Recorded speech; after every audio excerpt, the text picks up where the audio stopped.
फेरि पनि स्वागत छ तपाईँहरूलाई अर्को ब्लगमा। आज यसो मार्केट हिँडेको दाजुको साथमा। दाजु केही त बोल्नुहोस्, नदेखे पनि। बोल्न मिल्दैन? ए बोल्न मन छैन। हिजो न्यु इयर थियो, हिजो न्यु इयर पनि सकियो। आज चाहिँ हिजो कतै घुम्नु पाइएन ड्युटीको कारणले गर्दाखेरि।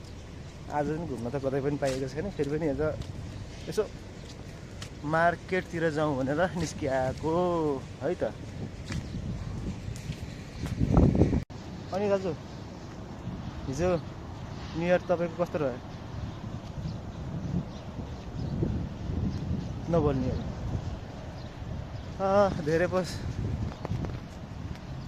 धेरै वर्ष पुरानो साथीहरूको याद आउँछ कि मलाई कहिले न्यु इयरमा घुम्न गइन्थ्यो, रमाइलो गरिन्थ्यो। अहिले त परदेशमा के को कहाँ जाने घुम्न जानको लागि रुमबाट बाहिर निस्किएपछि पैसा तेर्साउनु पर्छ। पैसा तेर्साउनलाई पकेटमा छैन।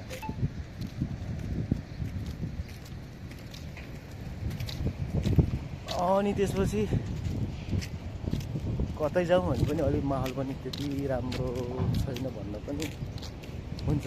माहौल पनि त्यति राम्रो छैन।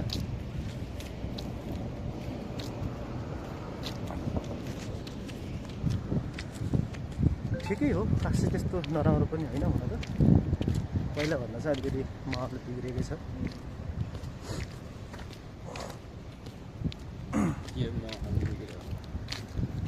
पहिला जस्तो कहाँ छ त नि? पहिला त यो वारको कुरा पनि केही पनि थिएन। अहिले देख्नुभएको छ नि, अलिकति हदसम्म शान्ति मात्रै त भएको, नत्र त त्यही त हो।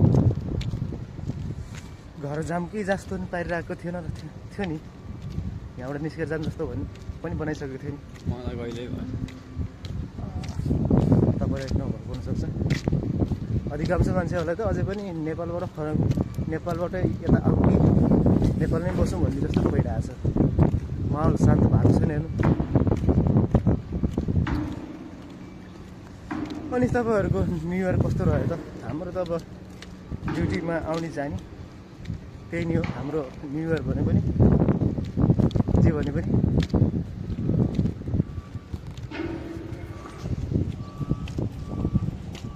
अरू त त्यस्तै हो, ठिकै छ।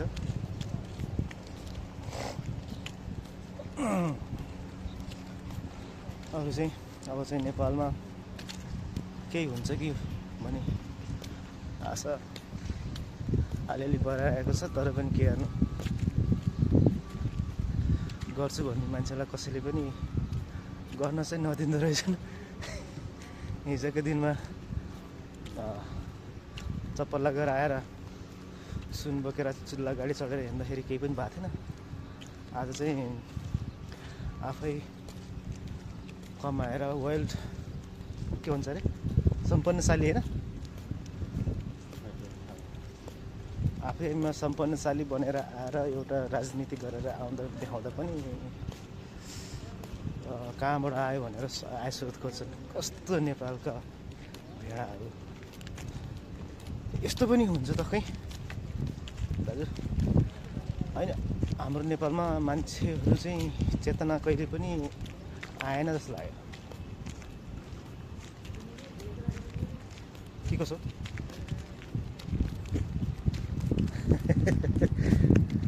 चेतना चाहिँ आउनुपर्छ है। अब चाहिँ सधैँ यसरी हुँदैन। लानु बाटो चाहिँ ठिकै छ, मौसम पनि ठिकै छ। त्यही अनुसारको मौसम चाहिँ नेपालमा पनि बनाइदिनु पऱ्यो क्या। सधैँ अर्काको मुख ताकेर मात्र बसेर अर्काको देशबाट मात्रै ल्याएर खाएर कहिले पनि देश बन्दैन। आफ्नै देशमा केही उत्पादन हुनु पऱ्यो, रोजगार हुनु पऱ्यो, सब कुरो भयो भने त देश अगाडि बढ्ने हो नि। अब यो कुराहरू चाहिँ हामी सचेत नागरिक भएको कारणले यो कुराहरूलाई पनि हामीले चाहिँ अलिकति बुझ्नुपर्छ क्या। मलाई चाहिँ त्यस्तो लाग्छ।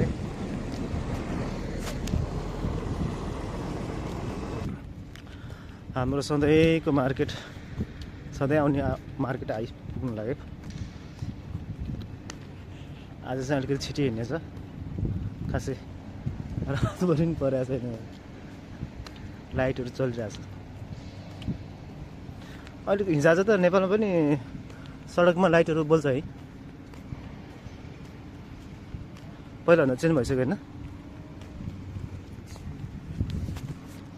अहिले त हाम्रो घर जाने बाटोतिर नि ट्याक्क लगाएर फोर लाइनको बाटो छ, मुलिनबाट चाहिँ उता है आफूखेरेन होला त बाटो, मुलिनदेखि आफूखेरेनको बाटो चाहिँ अलिकति बनाएको छैन।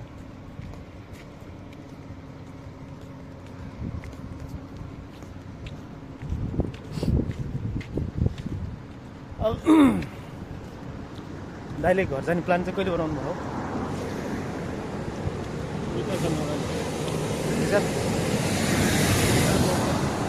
कति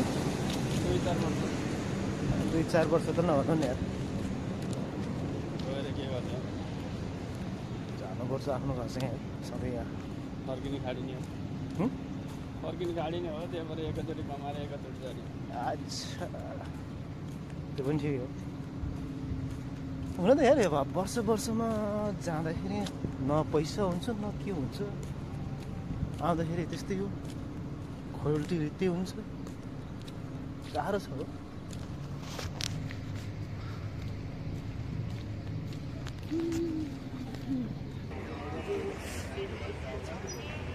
यो चाहिँ हाम्रो मार्केट, ल हेर्नुहोस्,